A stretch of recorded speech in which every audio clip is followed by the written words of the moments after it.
내가 믿사오며 그 외아들 우리 주 예수 그리스도를 믿사오니 이는 성령으로 잉태하사 동정녀 마리아에게 나시고 본디오 빌라도에게 고난을 받으사 십자가에 못 박혀 죽으시고 장사한 지 사흘 만에 죽은 자 가운데서 다시 살아나시며 하늘에 오르사 전능하신 하나님 우편에 앉아 계시다가 저들어서 산자와 죽은 자를 심판하러 오시리라. 성령을 믿사오며 거룩한 공예와 성도가 서로 교통하는 것과 죄를 사하시는 것과 몸이 다시 사는 것과 영원히 사는 것을 믿사옵나이다.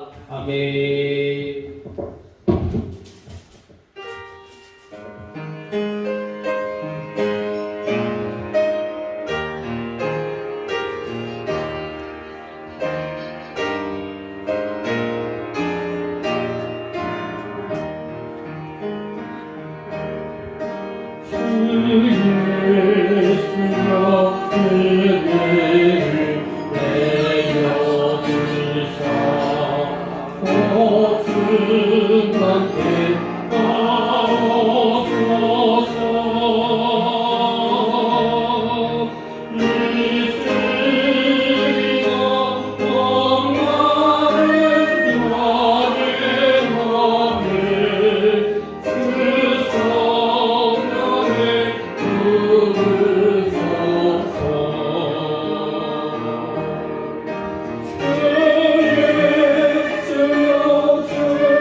없소서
은사를 나에게 부어주사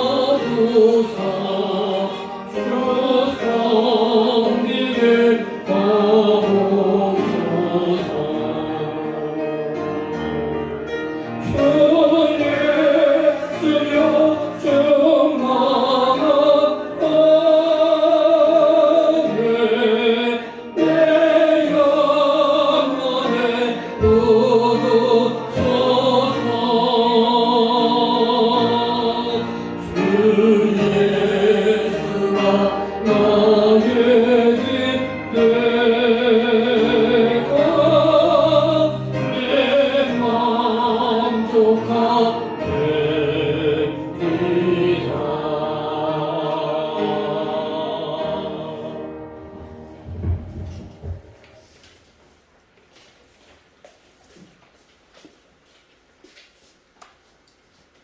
사랑의 하나님, 저희들에게 거룩한 주일을 허락하시어 함께 모여 기도와 찬송하며 예배하게 하시니 감사합니다. 이 시간 영과 진리로 온몸과 마음과 뜻을 온전히 바치는 거룩하고 아름다운 예배가 되게 하여 주옵소서. 지난주도 주님의 말씀 안에 온전히 순종하지 못한 삶을 회개하오니 용서하여 주옵소서. 하나님이 저희에게 원하시는 삶이 무엇인지 깨닫게 하시고 깨달은 대로 행하게 하옵소서. 예배의 승리자가 되게 하여 주시고 기도함으로 축복자가 되게 하시며 헌신의 풍성한 열매가 맺히게 하여 주옵소서. 하나님이 저희의 삶의 중심이 되게 하시고 하나님의 은혜로 사는 삶이 되게 하옵소서. 날마다 감사와 찬양과 은혜가 넘쳐 하나님의 생명의 부여와 풍성함을 누리게 하옵소서. 우리의 삶에서 평안과 천국을 누리게 축복하여 주옵소서. 말씀 전하시는 목사님과 함께 하셔서 생명력 넘치는 살아있는 말씀이 되게 하시며 영육간에 강건케 하시고 맡겨주신 사역들을 감당하기에 부족함이 없도록 채워 주옵소서. 저희들에게 주님의 말씀을 듣고 올바로 깨달아 성장하며 새롭게 결단하는 귀한 은혜의 시간이 되게 하여 주옵소서. 말씀을 사모하는 열정과 마음을 주옵시고 말씀을 통해 하나님을 깊이 만나게 하여 주옵소서. 저희에게 맡겨주신 하나님의 교회를 수고와 헌신으로 세워가게 하시고 우리의 심령들이 온전히 주님을 닮아갈 수 있도록 함께해 주옵소서. 예수님 이름으로 기도합니다. 아멘. 하늘에 계신 우리 아버지여, 이름이 거룩히 여김을 받아옵시며 나라의 이가 없으며 뜻이 하늘에서 이룬 것 같이 땅에서도 이루어지이다. 오늘날 우리에게 일용할 양식을 주옵시고 우리가 우리에게 지은 죄를 사하여 준 것 같이 우리의 죄를 사하여 주옵시고 우리를 시험에 들게 하지 마옵시고 다만 악에서 구하옵소서. 내게 나라와 권세와 영광이 아버지께 영원히 있사옵나이다. 아멘.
교독하시겠습니다.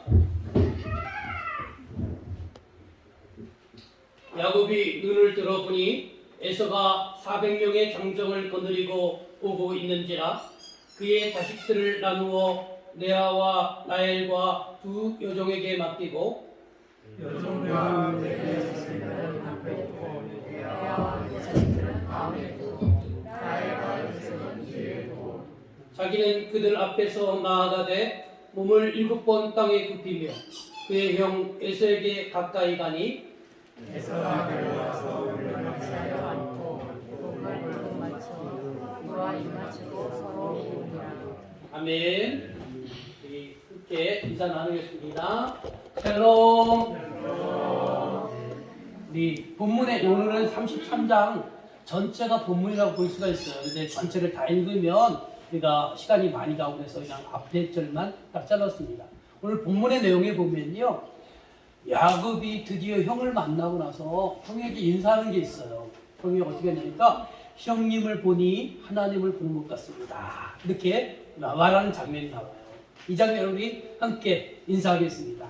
앞에 우리 앞에 옆에 사람 보고 그분의 직분에 따라서 성도님을 보니 하나님을 보는 것 같습니다.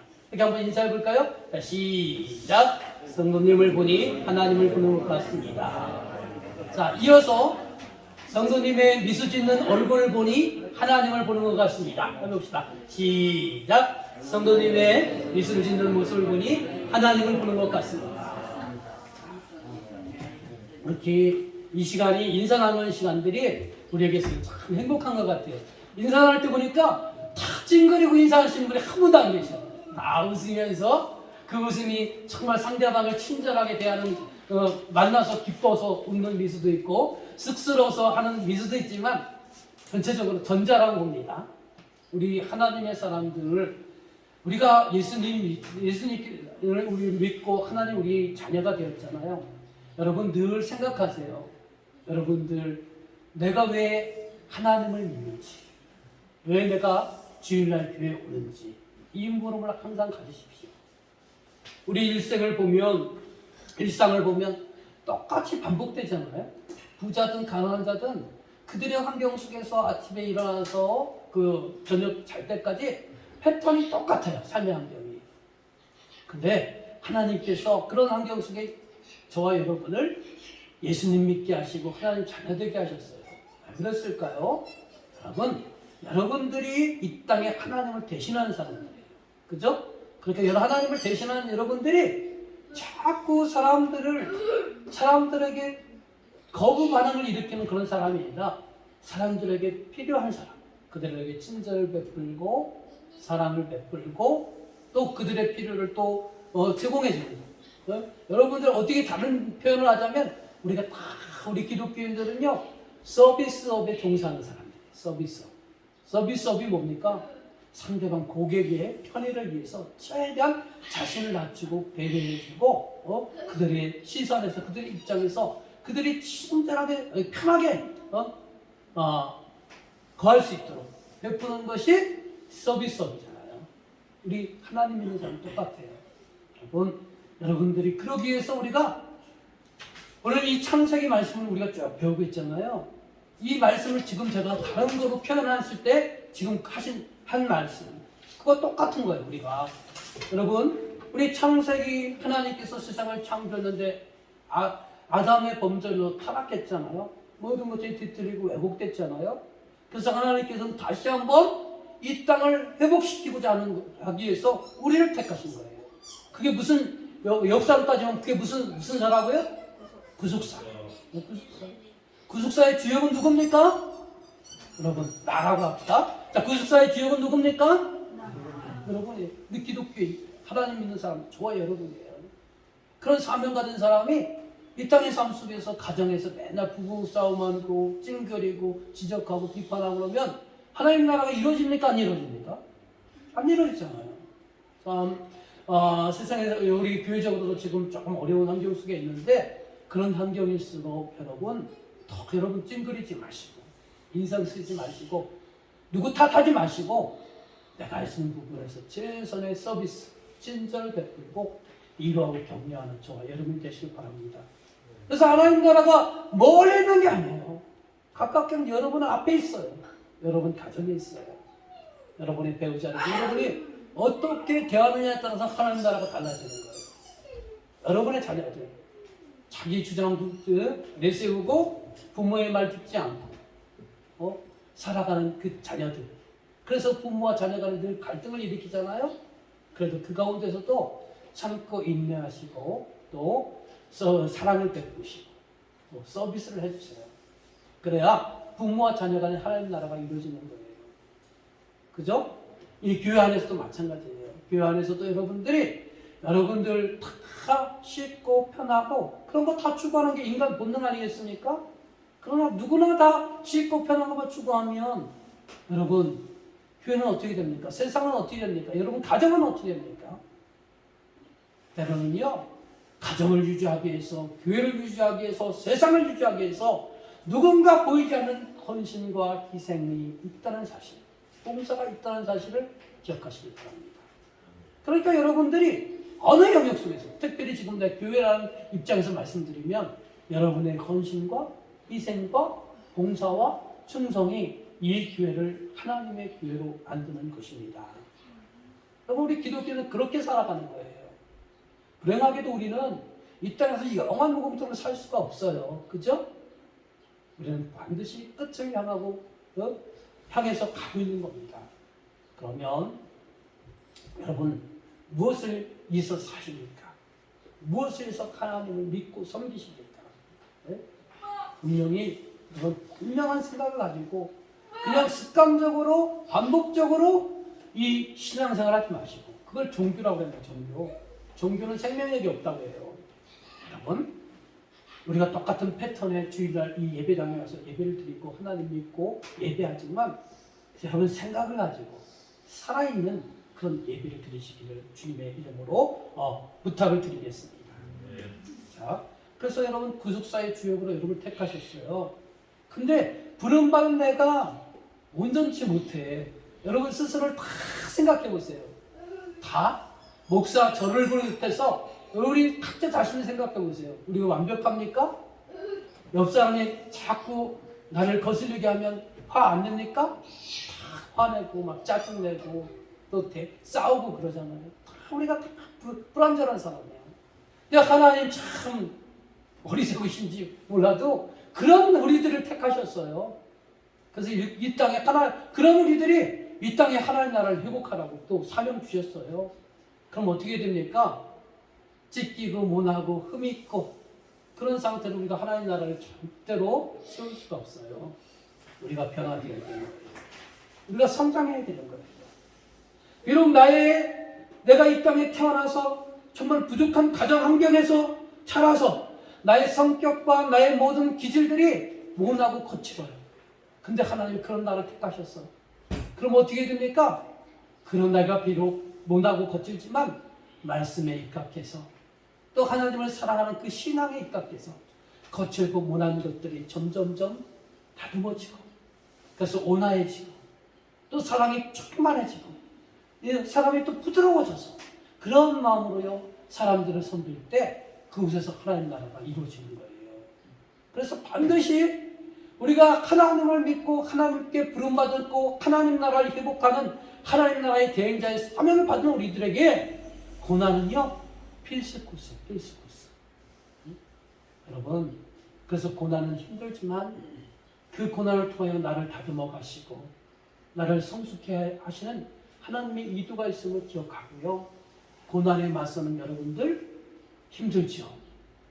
왜? 고난 그 자체가 힘든 거예요. 고난 앞에서는요 쉬운 거 없는 거예요. 그런데 여러분 그 고난을 여러분 어떤 마음 자세로 여러분 극복하고 또 대하느냐에 따라서 여러분들이 더 성숙할 수 있느냐 그렇지 못하느냐가 거기에 달려있다는 거예요. 그러니까 여러분 우리가 말씀을 창세기에서 야곱을 우리가 중점적으로 지금 보고 야곱을 보고 있잖아요. 야곱을 통해서 여러분 그런 힌트를 얻으시기 바랍니다. 자 질문은 들어가겠습니다. 질문. 야곱에게 복수하기 위해 400명의 장정들을 데리고 온 에서는 막상 야곱을 보자 어떻게 했습니까? 자, 창세기 33장 4절 말씀 읽어보겠습니다. 시작. 에서가 달려와서 그를 맞이하여 안고 목을 맞추고 그와 입 맞추고 서로 어떻게 했어요? 서로 안고 입 맞추고 서로 정말로 그동안 20년 동안 떨어졌던 그 감정들을 울으면서 다 해소하는 거예요. 그런데 과거를 뒤돌아보면 이 둘 사이가 에서와 야곱 사이가 이런 사이가 아니에요. 왜냐하면 그 옛날 야곱이 자기가 배고픈 때를 이용해서 팥죽 한 그릇에 장자권을 빼앗아갔잖아요. 또 아버지를 속이고 또 자기를 속여서 장자의 축복권을 빼앗아갔잖아요. 그래서 에서는요 야곱을 죽이고자 했던 거예요. 야곱은 그 형의 그 복수심 때문에 그것이 두려워서 자기가 죽을까봐 외삼촌 라반의 집으로 도망간 거예요. 그 세월이 몇 년이었어요? 20년이었어요. 20년.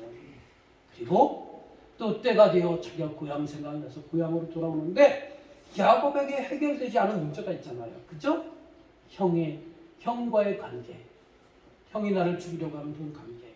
그 생각을 할 때요. 그 10년 가운데 어차피 고향에 가면 형을 만나야 되는데 형을 만나게 되면 형이 그 복수심 때문에 내가 죽지 않을까라는 극도의 불안과 초조와 염려가 지금 야곱의 마음을 사로잡고 있었던 거예요. 자, 그런데 막상 형을 만나고 나니까 형은 나를 털끝 하나 건드리지 않고 오히려 안아주고 입 맞추고 정말로 형제간의 그 우애를 깊게 하기 위해서 서로 울면서 자기를 특별히 환영하는 이 장면을 우리가 볼 수 있습니다. 그것 때문에 우리가 물음을 가질 수 있어요. 도대체 이 복수심에 가득한 에서의 마음을 누가 변화시켰느냐는 거예요. 그동안 우리가 쭉 살펴봤지만 야곱은 이제 고향으로 가는 그 출발점부터 점점점 고향으로 다가올 때 그 내면의 불안감이 있었어요. 그래서 그 내면의 불안감을 극복하고자 자기 나름대로 노력했잖아요. 그죠? 그래서 정탐꾼을 보내서 형의 마음 상태가 어떤가 살펴봤고 또 그 정탐꾼들의 소식에 의하면 형이 400명의 장전들을 이끌고 온대요. 그럼 무슨 야곱의 입장에서 보면 무슨 뜻이겠어요? 자기를 죽이려고 하는 그 복수심이 아직도 가득하다는 것을 느꼈던 거 아니에요. 그래서 야곱이 어떻게 합니까? 형이 쳐들어오면 이렇게 도망가자 해서 도망갈 수 있는 계획, 36개의 계획을 세우고요. 또 하나님께 또 간절히 기도하고요. 또 그 불안의 마음이 가시지 않으니까 이제는 어떻게 하냐? 형에게 자기가 많은 재산을 지금 축적하고 있는데 그 재산의 일부를 떼어서 그거를 3등분으로 나눠가지고 형에게 선물 공세를 하잖아요. 그리고 아직도 그 마음이 불안하고 초조하고 염려가 가시지 않으니까 자기의 처자식들을 야복강가에서 강을 건너보내고 자기가 홀로 야복강가에 남게 되잖아요. 여러분 마찬가지예요. 우리 마음속에 불안, 근심, 염려, 걱정 여러분 그걸 내가 극복해보자 할 때 여러분 스스로 극복한 적이 몇 번이나 있으셨습니까? 여러분 대부분 내가 극복하고자 노력하고 궁리하고 여러 가지 고민하지만 점점점 내 내면 속에 꼴로 됐다. 세상에 내가 버려진 존재구나. 그러면서 점점 외로움도 느끼고 점점점 고독과 점점 불안과 초조가 더 가중되는 것을 볼 수가 있었을 거예요. 야곱도 그랬어요. 야곱 강가에 홀로 남았을 때 그렇다는 거예요. 아무리 이 문제를 해결하고자 전전긍긍 고민해보고 기도도 해봤지만 해결되지 않았다는 거예요. 그때 하나님께서 어떻게 하셨습니까? 그런 애쓰는 그 야곱을 궁히려 여주셔서 하나님이 야곱에게 찾아오신 거예요. 은혜가 뭡니까? 하나님이 나에게 찾아오신 사건이 은혜인 거예요. 하나님이 그런 야곱에게 해결책을 주시기 위해서 야곱강가에서 야곱을 만나셨어요. 근데 야곱은 어떻게 했습니까? 그 하나님께 기도하지만 이전까지는 지금까지는 뭐냐면 내가 하나님을 믿고 섬기고 기도하는데 자신의 방법으로 믿고 섬기고 기도하는 거예요.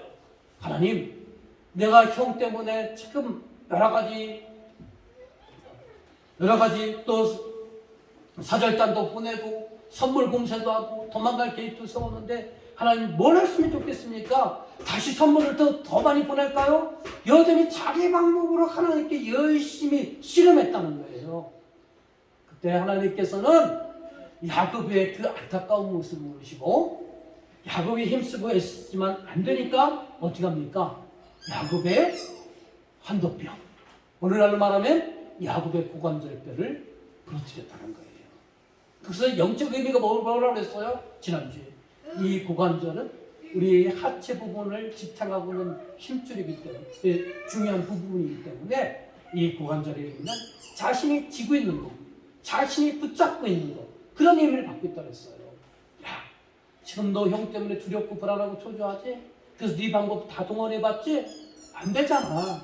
너 나 만나고서도 여전히 네 방법, 네 생각, 네 고집으로 사네? 야, 안 되잖아. 그러니까 이거 내려놔라는 거예요. 그 내려놓으라는 의미가 고관절을 부러뜨렸다는 거예요. 그리고 네 거 다 내려놓고 그 다음에 어떻게 되냐? 이제 너 야곱으로 살지 말고 뭘로 살라고요? 이스라엘로 살라는 거예요. 이게 뭐냐면 그동안 야곱은 뭐였냐? 자신의 목표를 이루기 위해서, 자신의 꿈을 이루기 위해서 온갖 술수와 온갖 깨와 온갖 방법들을 다 동원하여 자신을 의지했던, 자신의 지식을 의지했던, 자신의 방법을 의지했던 사람이 야곱이었어요. 그렇죠? 그러나 너 하나님의 사람, 하나님의 일꾼으로 쓰임 받기 위해서는 이거 내려놔야 된다는 거예요. 이제 어떻게 살아야 되느냐? 이스라엘로 살아야 돼요. 이스라엘은 어떤 뜻이냐? 두 가지 뜻이 있지만 저는 이 두 번째 뜻을 인용할게요. 하나님과 씨름하는 자. 하나님께 네가 갖고는 모든 문제 있지만 하나님께 하나부터 100까지 다 하나님을 의지하고 하나님께 묻고 하나님의 뜻을 구하고 하나님 주신 감동으로 그렇게 살라는 거예요. 그래서 이제 네 이름이 야곱이 아니고 뭐라고요? 이스라엘. 야곱의 후예들이 지금 이스라엘 민족을 이루고 있고요. 그 민족의 이름이, 나라의 이름이 뭐예요? 이스라엘이잖아요. 이스라엘. 그러니까 이스라엘은 뭐냐? 하나님과 씨름하는 자, 하나님께 묻고 간구하고 전폭적으로 하나님을 의지하는 그런 자라는 거예요. 사람들이라는 거예요. 그리고 그 하나님을 만났던 그 땅을 이 야곱이 어떻게 이름 지었느냐? 어떻게 이름 지었다고요? 그 땅 이름 뭐예요? 분이엘. 분이엘은 어떤 뜻이냐? 하나님의 얼굴이라는 뜻이야. 하나님의 얼굴. 하나님의 얼굴. 하나님의 얼굴을 내가 날마다 하나님과 대면하는 사람이라는 거예요. 하나님과 대면하면서 뭐 하느냐? 서로 눈싸움하는 게 아니고 날마다 하나님께 간구하고 의지하는 거예요. 내 모든 것 하나님께 다 내려놓고 하나님의 뜻을 구하고 미주알 고주알 다 다섯곳이 얘기하는 그런 사이가 하나님과 나 사이라는 거예요. 그게 분이엘이라는 거예요. 여러분의 신앙이 그렇게 되기를, 여러분 그렇게 만들어가기를 주님의 이름으로 간절히 축원합니다. 그래서 그 모든 거 하나님께 맡기고 묻고 상의해서 하나님의 뜻을 구하고 그 뜻대로 살아가는 하나님의 대행자로 살라 해서 그 땅의 이름을 분이엘로 지었다는 거예요. 그러니까 우리가 누구나 다 문제를 만날 수 있고 크고 작은 문제가 누구나 다에게 있습니다. 그 문제가 있을 때 어떻게 해야 됩니까? 야곱을 들어서 말했잖아. 내 방법대로 안 되잖아요. 내 생각대로 안 되잖아요. 하나님 주신 지혜는 뭡니까? 너 그럴 때 네 모든 건 내려놓고 나에게 와서 하나부터 100까지 다 상의하고 물으라는 거예요. 네? 내 지혜를 구하라는 거예요. 자, 이렇게 하나님이 해결책을 줬어요. 근데 문제는 뭐냐? 문제는 주변 환경 때문에 우리의 마음들이, 내 마음이 흔들리고 있다는 거예요. 내 마음이. 여러분, 오늘 우리도 마찬가지예요. 하나님, 우리가 말씀을 모르는 사람도 있지만 대부분 말씀을 알고 하나님께 기도도 하지만, 그러나 우리가 뭐냐면 그런 말씀과 기도도 하지만 우리가 하나님보다, 말씀보다, 기도보다 내 주변에 있는 환경, 나를 지금 올가매고 있는 그 환경, 그 고난의 문제, 여기에 흔들리고 있다는 거예요. 자, 보세요. 하나님께서요, 이미 답을 다 가르쳐 주셔요. 야곱의 예를 들어보세요. 야곱이 형과의 갈등 때문에 외삼촌 집으로 도망갈 때 그 첫날 밤 들에서 잠을 잘 때 하나님께서 베델의 약속을 하셨잖아요. 그 베델의 약속이 뭐라고요? 너 앞으로 펼쳐질 일들이 너 잘 모르지만 그 앞길이 고난이 있고 환난이 있고 역경이 있을지라도 내가 너와 함께할 거라. 내가 너를 지켜줄 거라는 거예요. 내가 너를 인도할 거라는 거예요. 이게 베델의 약속이에요. 이런 약속을 하셨어요. 이 약속을 하나님께서 지금 야곱과 하셨으니까 야곱은 그 약속을 굳게 믿고 외삼촌 라반의 집에서 어떤 일이 벌어지든 간에 외삼촌이 여러 번 임금을 속이고 그 사촌 형제들이 나를 힘들게 한다 할지라도 야곱은 그 베델의 약속을 믿고 가야 했던 거예요. 그리고 또 실상은 어땠습니까? 외삼촌 집에서 20년 동안의 생활을 마치고 외삼촌 몰래 고향으로 가다가 그 외삼촌에게 발각돼서 외삼촌이 또 복수하기 위해서 야곱을 만나지만 그때 하나님께서 만나기 직전 그 밤에 하나님께서 외삼촌에게 뭐라고 말합니까? 너 야곱에게 선악간의 말을 하지 말라. 너 그 야곱에게 저 털끝만치도 손대지 말라고 하나님께 그 약속을 지키잖아요. 그리고 이제 외삼촌 문제하고 갈등이 해결이 돼서 이제 점점 고향으로 다가오고 있는데 하나님께서 또 꿈에 야곱에게 만나게 한 게 있어요. 그게 뭐였어요? 하나님의 군대를 만나게 했잖아요. 그죠? 천사들이 많은 천사의 때가 지금 야곱의 앞길을 가는 길에 쭉 행해가고 있는 그 꿈을 봤어요. 환상을 봤어요. 이것은 무엇을 의미한다고 했어요? 이제 형을 만나러 갈 때에 네 마음속에 여전히 불안하고 초조하고 염려와 근심이 있지만 그러나 하나님께서 너의 등 뒤에서 너를 지켜줄 것이고 보호해 줄 것이고 함께할 것이라는 약속.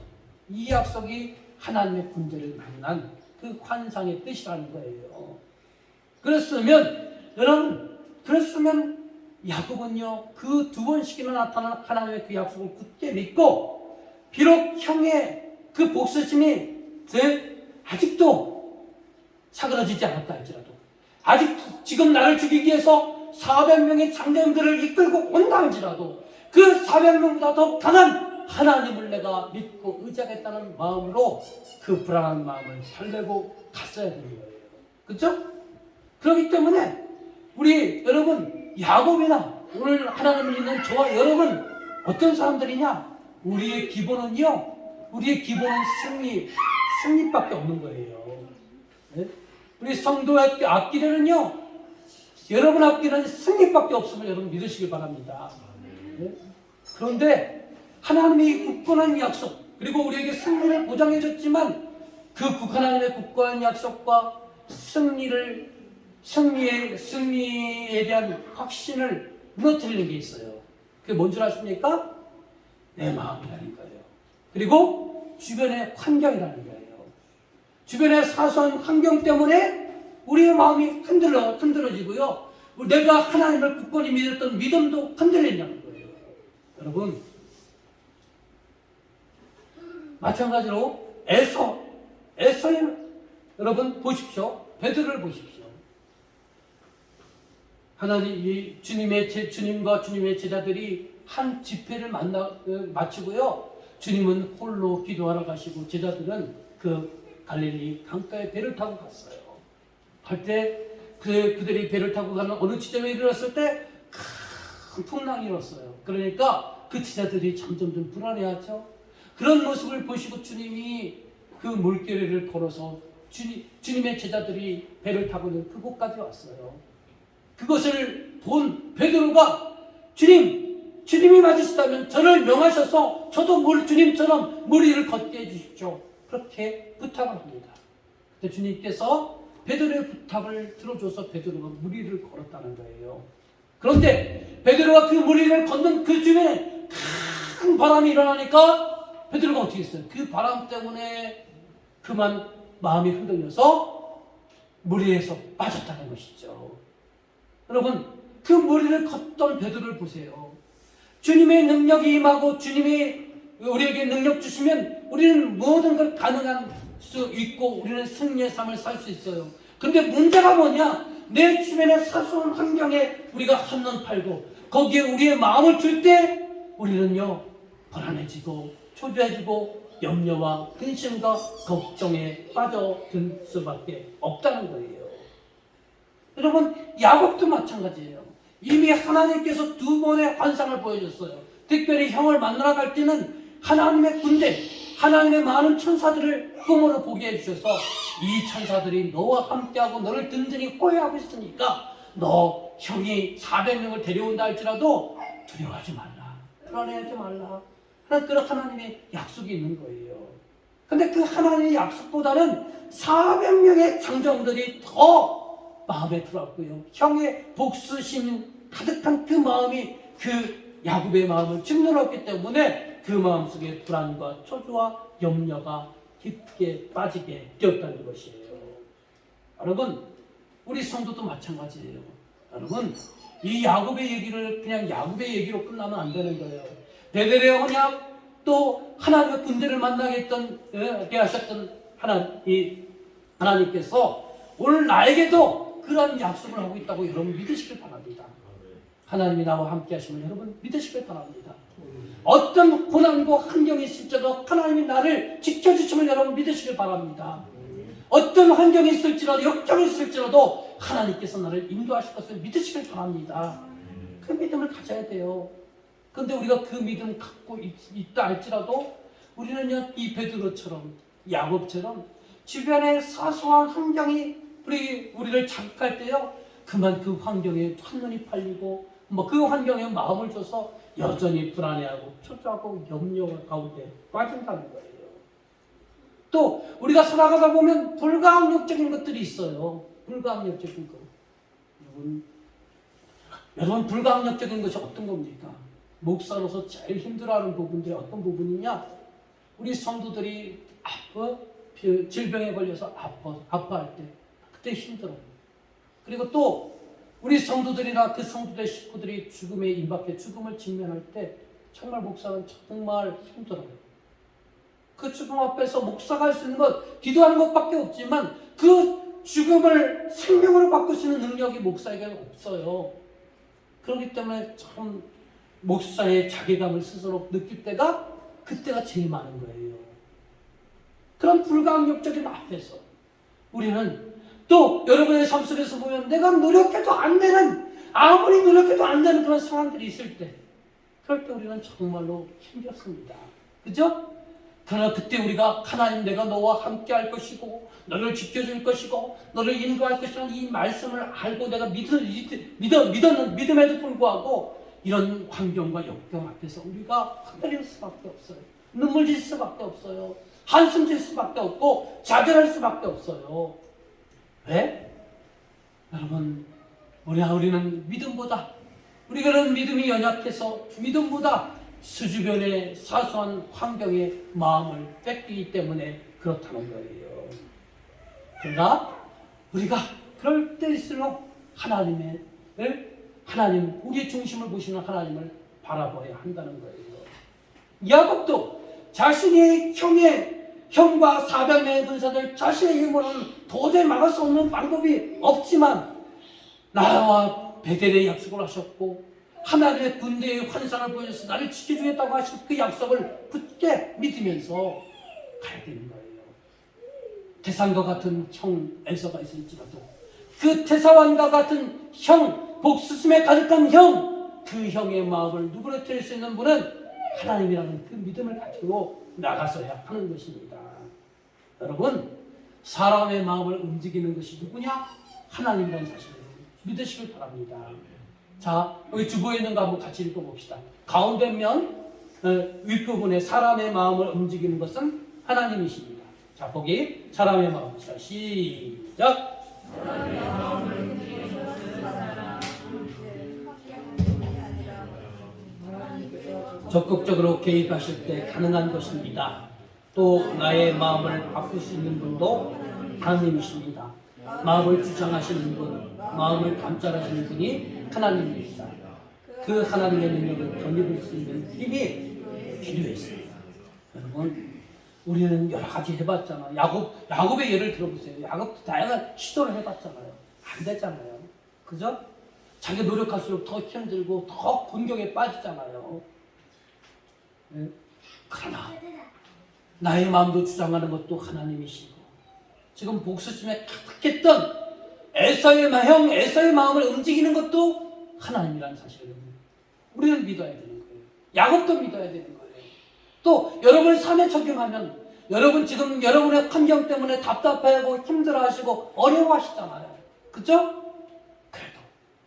그래도 그 고난의 문제, 어려움의 문제, 내가 극복할 수 없는 환경의 문제, 그것도 하나님이 움직이심을 여러분 믿으시길 바랍니다. 그렇다면 그 고난은 어려움, 불안, 근심, 초조, 염려 이것을 극복할 수 있는 것이 하나님이라는데 그러면 하나님의 마음을 움직일 수 있는 방법이 뭐냐는 거예요. 기도밖에 없다는 기도. 예? 그래서 우리가 기도해야 하는 겁니다. 여러분 야곱은 겸손의 기도를 드렸어요. 하나님의 고난의 환경으로 우리를 몰아가시는 것은 바로 내가 지금 붙잡고 있는 것 내려놓으라고 하시는 것입니다. 우리가 붙잡고 있는 것 죽음 앞에서 우리가 뭘 붙잡을 수 있어요? 내가 사랑하는 분이기 때문에 그분이 영원히 사시기를 원하고 더 오래 사시기를 원하는데 그 죽음의 임박에서는 우리가 갖고 있는 힘, 능력 아무것도 할 수 없다는 거. 네가 갖고 있는 것 그게 무슨 힘이 있느냐? 내가 붙잡고 있는 게 아무런 힘이 없다는 것을 우리는 느끼고 고백할 수밖에 없다는 사실을 우리가 알아야 되는 거예요. 그렇기 때문에 하나님 앞에 모든 것 맡기고 하나님의 뜻을 구하고 하나님의 처분을 우리가 처분에 떠나야 되는 거예요. 야곱이 그 분이엘에서 그 분이엘 야복강가에서 어떻게 했습니까? 자신의 방법으로 해서 안 되니까 다 떠나보냈어요. 또 하나님 만나서 자신의 방법을 다 강구해봤지만 안 됐어요. 그래서 하나님 어떻게 합니까?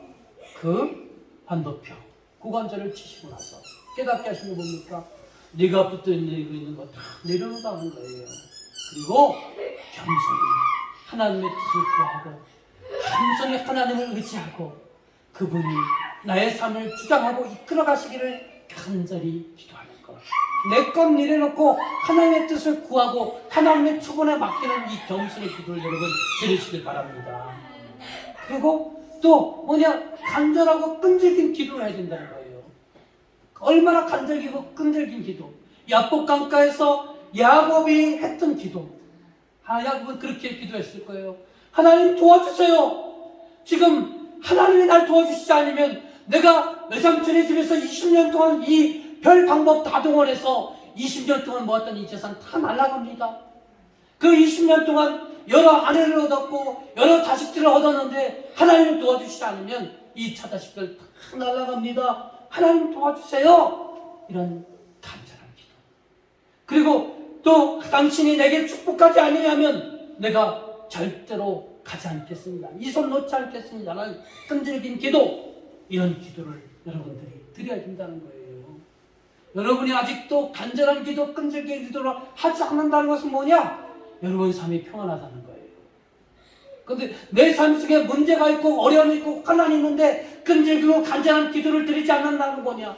내가 영적으로 무감각하다는 거예요. 그러니까 우리가 어떻게 해야 됩니까? 간절하고 끈질긴 기도를 해야 되는 거예요. 잠깐 여정을 하자면 지금 학생들이 지금 중간고사 시험 기간이죠. 학생들에게서 간절한 기도가 뭘까요? 어제 우리 집에 보니까 TV 앞에 요만한 스티커로 딱 붙여 있어요. 그 스티커의 내용에 보니까 이렇게 써 있더라고요. 수험생들도 필요한 거. 이 펜이 가는 곳에 정답이 있게 하소서. 그게 확 들어오더라고요. 이 펜이 가는 곳에 정답이 있게 하소서. 아마도 공부는 나름대로 최선을 다했지만 그래도 모르는 문제가 있잖아요. 그럴 때 수험생들에게 얼마나 간절한 기도 제목입니까? 이 펜이 가는 곳에 정답이 있게 하소서. 여러분, 우리 삶 속에도 마찬가지예요. 여러분 삶 속에 내 힘으로 불가항력적으로 할 수 없는 것들이 있어요. 하나님의 뜻을 구하고 하나님의 뜻을 맡기되 하나님의 선하신 뜻이 이루어질 때까지 저는 이 기도에서는 이 기도의 보름을 내가 놓지 않겠습니다 하고 여러분 끈질기게 간절히 기도하시길 바랍니다. 또 우리가 작정기도 금식기도가 있어요.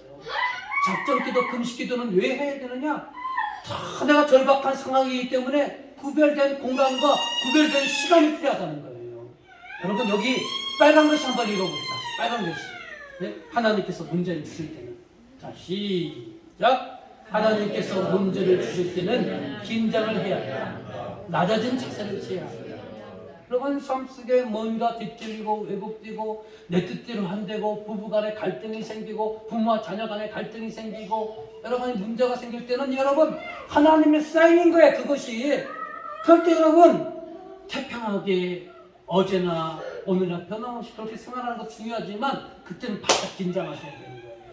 그래서 시간을 구별하고 공간을 구별해서 작정 기도도 하고 금식 기도도 하고 이 문제를 가지고 하나님께 간절히 기도하는 그런 낮아진 자세가 우리에게 필요하다는 거예요. 여러분 우리 한번 기도에 대한 거니까 좀 시간은 좀 갔지만 우리 한번 찬양을 한번 드려봅시다. 모든 지각에 뛰어나신 우리 찬양을 한번 드려봅시다. 우리 반주 좀 해주십시오. 여러분이 가사를 생각하면서 여러분 환경 속에 뒤틀리고 왜곡된 것이 있지만 하나님께서 우리에게 이런 때를 기회 삼아서 더 긴장하고 기도하라고 하셨사오니 하나님 내 힘으로 안 되고 내 염려도 안 되지만 모든 지각에 뛰어나신 하나님께서 이 문제를 해결해 줄 것을 믿고 내가 더욱더 하나님께 간구하겠습니다. 그런 마음으로 이 찬양을 드리겠습니다. 한번 모든 지각에 뛰어나신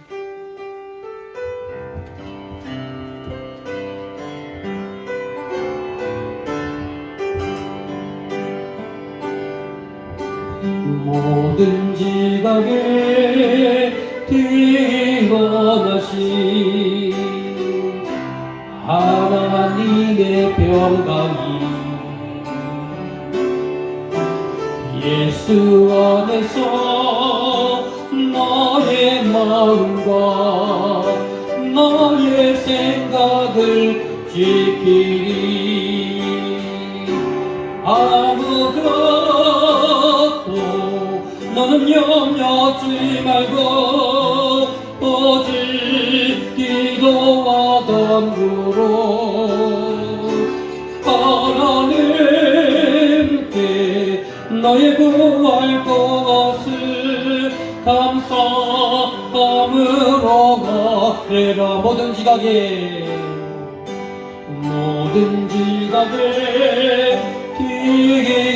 뛰어나시 하나님의 평강이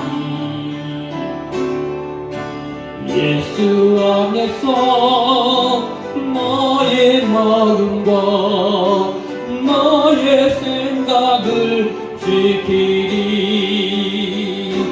아무것도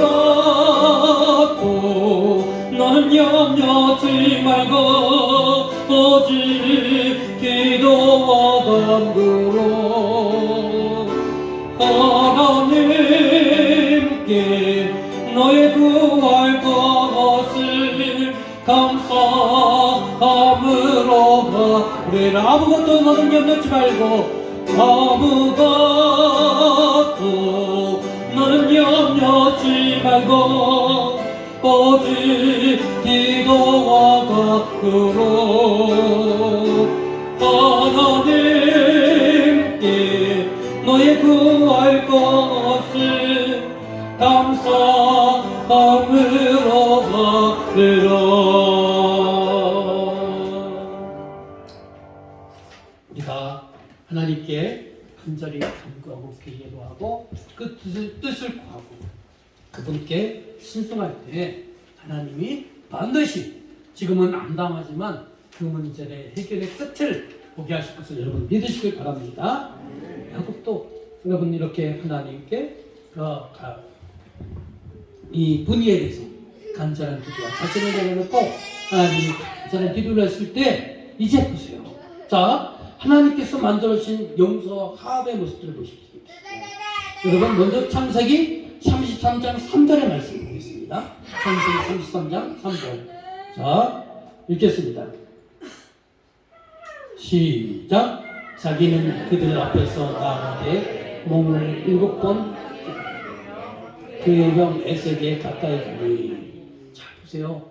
야복 강가에서 자기 방법대로 했지만 안 되고 하나님께서 자기의 구건절을 또 부러뜨리면서 자기 것 내려놓고 하나님의 뜻을 구하게 하셨을 때 야곱의 변화된 모습을 보세요. 전에 야곱은 뭐였습니까? 아주 젊게 능하고 또 교만했고 욕심이 가득했던 야곱이었어요. 근데 보니까 형을 만나고 나서 어떻게 했습니까? 7번 땅에 절을 했다는 거예요. 7번 땅에 절을 했다는 건 뭐냐? 형에 대한 존경심과 경외감을 표현했다는 거예요. 다른 말로 얘기하면 자기가 이제 더 이상 꾀를 부리지 않고 진심으로 형에게 용서를 구하며 화해를 표하는 모습이 바로 7번 땅에 절을 했다는 거예요.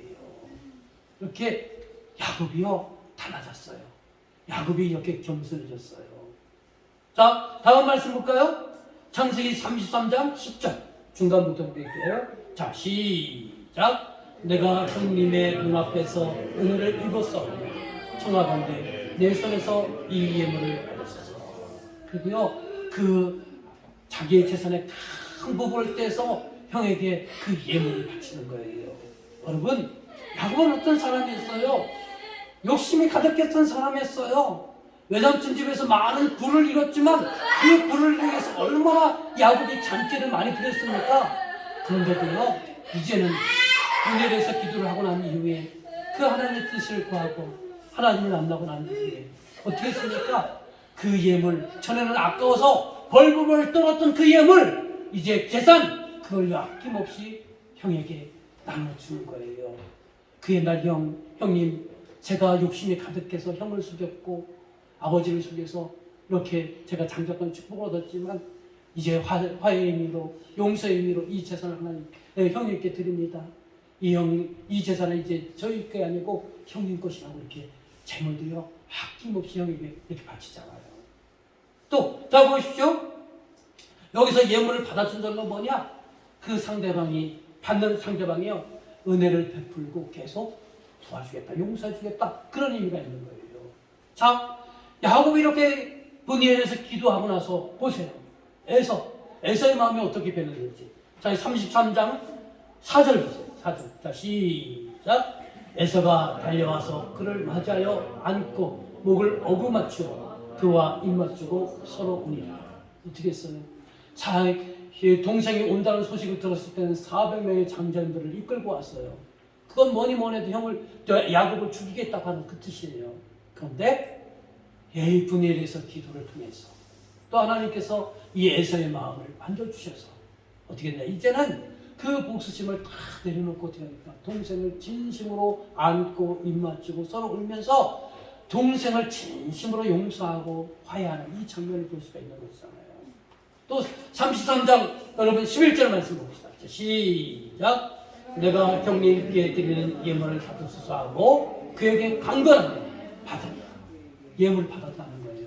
예물을 받았다는 의미가 뭐예요? 용서하겠다는 거예요.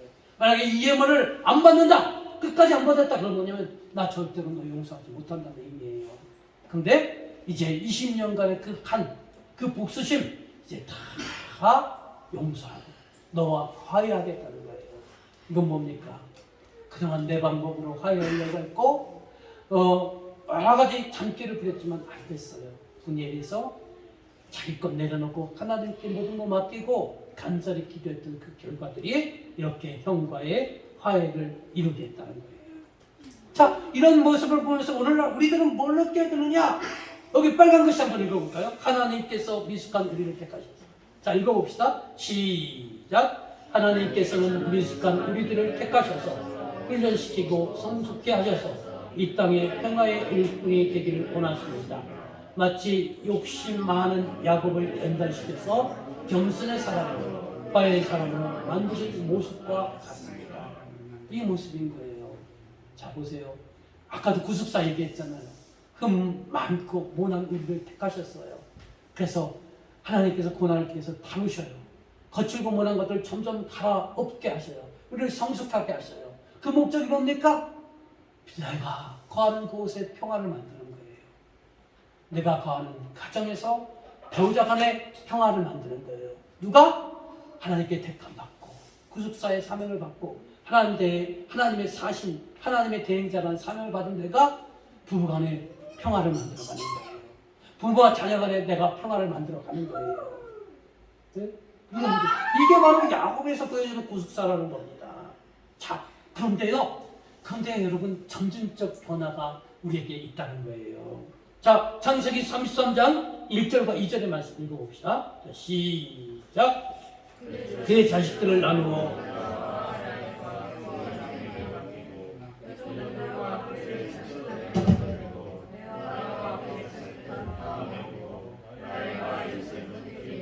예, 이제 분이엘에서 하나님께 모든 것 맡기고 하나님의 은혜를 입었잖아요. 그리고 나서 이제 형을 코앞에 만나게 되었어요. 그때 어떻게 하냐면, 그때 야곱이 어떻게 했냐? 자기의 첩을 얻었던 첩과 그 자녀들을 먼저 앞으로 보내요. 그리고 두 번째로 레아와 그의 자식들을 또 다음에 보내요. 그리고 맨 마지막에 자기가 가장 사랑하는 라헬과 그 사이에 나왔던 요셉을 맨 나중에 보내는 거예요. 뭐냐? 아직도 분이엘에서 큰 은혜를 경험했음에도 불구하고 야곱에게는 뭐가 있느냐? 여전히 그 안에 있는 잔꾀와 또 편애, 이 편애 문제가 아직도 남아있다는 거예요.